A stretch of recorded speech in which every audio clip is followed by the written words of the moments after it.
Hello friends, स्वागत है आपका मेरे यूट्यूब चैनल में। अगर आप छत्तीसगढ़ अनुरेखक भर्ती परीक्षा 2026 की तैयारी कर रहे हैं तो आज का वीडियो काफ़ी इंपॉर्टेंट होने वाला है। आज के इस वीडियो में जो है हिंदी व्याकरण के इंपॉर्टेंट एमसीक्यू देखने वाले हैं जो आपके परीक्षाओं के लिए काफ़ी महत्वपूर्ण होने वाला है।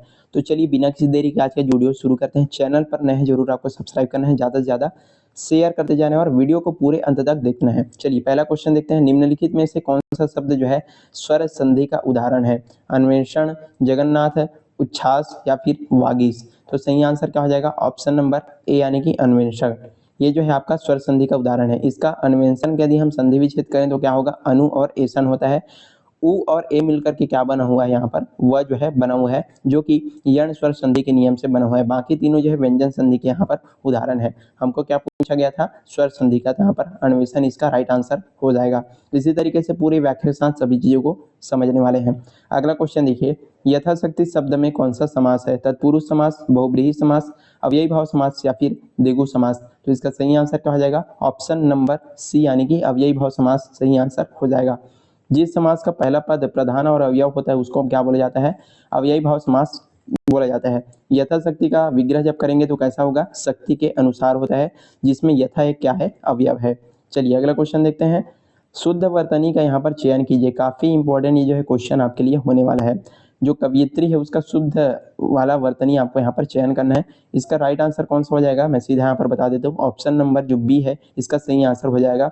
य में जो है छोटी की मात्रा और त्र में जो है बड़ी की मात्रा यहाँ पर देख सकते हैं। कवियत्री इसका सही आंसर हो जाएगा। हिंदी व्याकरण में कवियत्री पूरी तरीके से शुद्ध रूप है। कई बार लोग जो है अशुद्ध रूप में जो है कवियत्री को लिख देते हैं, जो कि आपका गलत हो जाएगा। हमेशा याद रखिए, य में छोटी की मात्रा, त्र में बड़ी की मात्रा।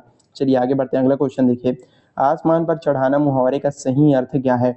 अत्यधिक प्रशंसा करना, कठिन काम के लिए प्रेरित करना, बहुत अभिमान करना या ऊपर की ओर देखना। तो इसका सही आंसर क्या? ऑप्शन नंबर ए यानी कि अत्यधिक प्रशंसा करना। जब जो है किसी व्यक्ति की बहुत ज्यादा झूठी या फिर बढ़ा चढ़ा करके तारीफ कर दिया जाता है तो उसे आसमान पर चढ़ाना कहा जाता है। चलिए आगे बढ़ते हैं। अगला क्वेश्चन देखिए, जो सब कुछ जानता हो इस वाक्यांश के लिए एक शब्द क्या होगा?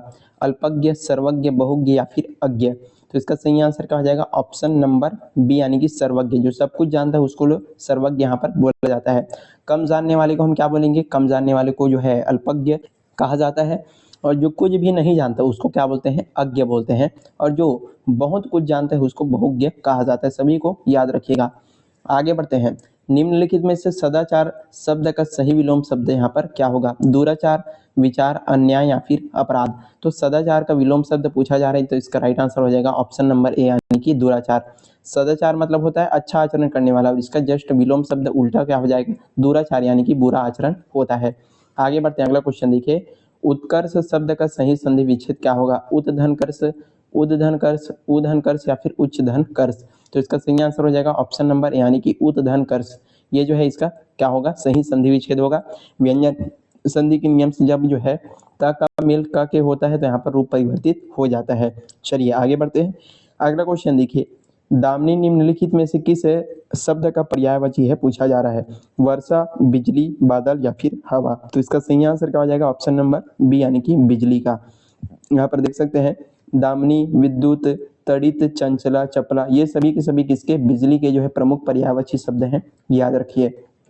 आगे बढ़ते हैं। अगला क्वेश्चन देखते हैं।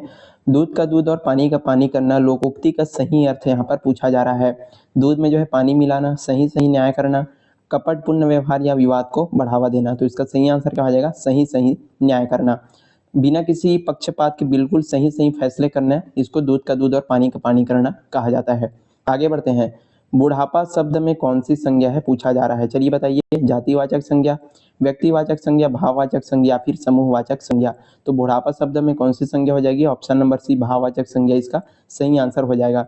जिन शब्दों से भाव, गुण, दशा या अवस्था का बोध होता है उसको हम क्या बोलते हैं?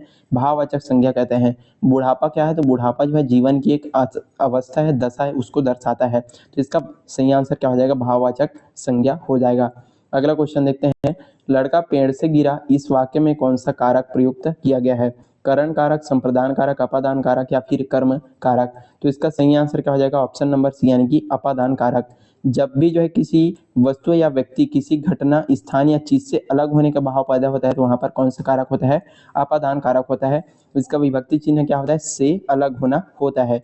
और यहाँ पर क्या पूछा जा रहा है? लड़का पेड़ से गिरा, तो लड़का जब पेड़ से गिरता है तो क्या हो जाता है? पेड़ से अलग हो जा रहा है, इसी कारण से यहाँ पर अपादान कारक हो जाएगा। आगे बढ़ते हैं, अगला क्वेश्चन देखिए, निम्नलिखित में से कौन सा शब्द जो है तद्भव है पूछा जा रहा है? तद्भव पूछा जा रहा है। देखिए, अग्नि, सूर्य, हाथ और हस्त। तो इसका सही आंसर क्या हो जाएगा? ऑप्शन नंबर सी, यानी कि हाथ जो है क्या हो जाएगा? तद्भव यहाँ पर हो जाएगा। हस्त एक क्या है? हस्त जो है तत्सम होता है और इसका परिवर्तित रूप यानी तद्भव रूप क्या होता है? हाथ होता है। तत्सम और तद्भव क्या होता है? चलिए मैं बता देता हूँ। तत्सम जिसका जो प्रयोग है हम ज्यों का त्यों संस्कृत से प्रयोग किया जाता है, ज्यों का त्यों, उसको हम तत्सम बोलते हैं। और परिवर्तित रूप को क्या बोला जाता है? तद्भव बोला जाता है। जैसे अग्नि, अग्नि आपका क्या हो जाता है? अग्नि आपका तत्सम होता है और उसको हम परिवर्तित करके क्या बोलते हैं? आग। तो आग क्या हो जाता है? आपका तद्भव यहाँ पर हो जाता है। इसी तरीके हस्त, हस्त यानी तत्सम हो गया और हाथ क्या हो जाएगा? आपका तद्भव हो जाएगा। सूर्य, सूर्य क्या हो जाता है? आपका तत्सम हो जाता है और सूरज क्या हो जाता है? तद्भव हो जाता है। तो सभी को यहाँ पर आपको ध्यान में रखना है। आगे बढ़ते हैं, अगला क्वेश्चन यहाँ पर देख सकते हैं, अनुराग शब्द का सही विलोम शब्द यहाँ पर क्या होगा पूछा जा रहा है? विराग, प्रेम, नफरत या फिर वैराग्य। तो अनुराग का सही विलोम शब्द आपका हो जाएगा ऑप्शन नंबर ए, यानी कि विराग जो है इसका सही आंसर हो जाएगा। अनुराग का मतलब क्या होता है? अनुराग का मतलब किसी के प्रति प्रेम या लगाव होना होता है और इसका ठीक विलोम शब्द हमको पूछा जा रहा है तो विराग हो जाएगा, मतलब किसी के प्रति लगाव ना होना, प्रेम नहीं होना। चलिए आगे बढ़ते हैं, अगला क्वेश्चन देखिए, दशानन में कौन सा समास जो है पाया जाता है? द्विगु समास, बहुव्रीहि समास, कर्मधारय समास या फिर द्वंद्व समास। तो इसका सही आंसर क्या हो जाएगा? ऑप्शन नंबर बी, यानी कि बहुव्रीहि समास इसका सही आंसर हो जाएगा। कैसे? तो चलिए यहाँ पर समझते हैं। दशानन का जब हम समास विग्रह करते हैं तो कैसे बनेगा? दस है आनन, आनन मतलब होता है मुख जिसका, तो किसका जो है 10 मुख है? तो रावण का। तो जहां पर दोनों पद मिल करके किसी तीसरे की ओर संकेत करते हैं, या दोनों पद इसमें प्रधान नहीं होता है, सिर्फ कोई तीसरे पद की ओर इशारा किया जाता है, वहां पर आपका कौन सा समास होता है? बहुव्रीहि समास होता है। तो इस तरीके से इसका सही आंसर हो जाएगा ऑप्शन नंबर यहाँ पर बी, बहुव्रीहि समास। चलिए अगला क्वेश्चन यहाँ पर देखते हैं, पवन का शब्द का सही संधि विच्छेद यहाँ पर क्या होगा? पधन वन, पोधन अन, पौधन अन या फिर पौधन अन। तो इसका सही आंसर क्या हो जाएगा? ऑप्शन नंबर बी, यानी कि पोधन अन जो है इसका पवन का सही संधि विच्छेद यहाँ पर हो जाएगा।